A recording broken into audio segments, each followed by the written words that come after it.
Esse painel tem sido muito útil para o sistema porque ele tem mostrado ao mesmo tempo a importância e os desafios que nós temos diante desse cenário de queda de juros, né? Por um lado, como esse desafio, ele tem mostrado a importância da diversificação, de tomarmos mais riscos, eventualmente de buscarmos alguns ativos, algumas classes alternativas de ativos, eventualmente buscar até ativos ilíquidos muitas vezes ou de longo prazo. E, por outro lado, nós temos também identificado a necessidade de que a regulamentação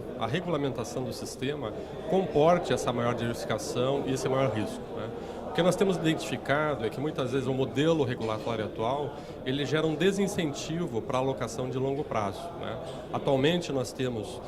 um padrão tanto de precificação de ativos e passivos, também como um padrão contábil de equalização de superávites ou de déficits, que esse padrão ele não comporta muitas vezes ou não gera um incentivo correto para que você tome riscos de longo prazo dos fundos de pensão. Então, isso gera, no nosso entendimento,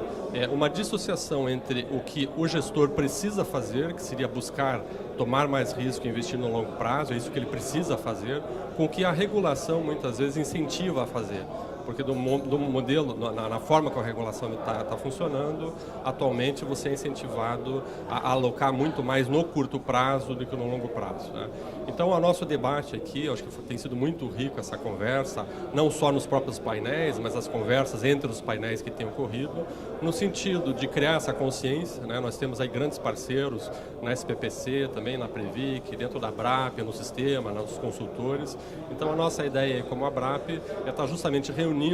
esses atores aqui para debater esse processo regulatório e buscar alternativas, né, de alteração nas normas para que a gente venha a ter esse alinhamento de incentivo entre o que se espera, o que é necessário para as entidades em termos de alocação de ativos, né, e a regulação. Então,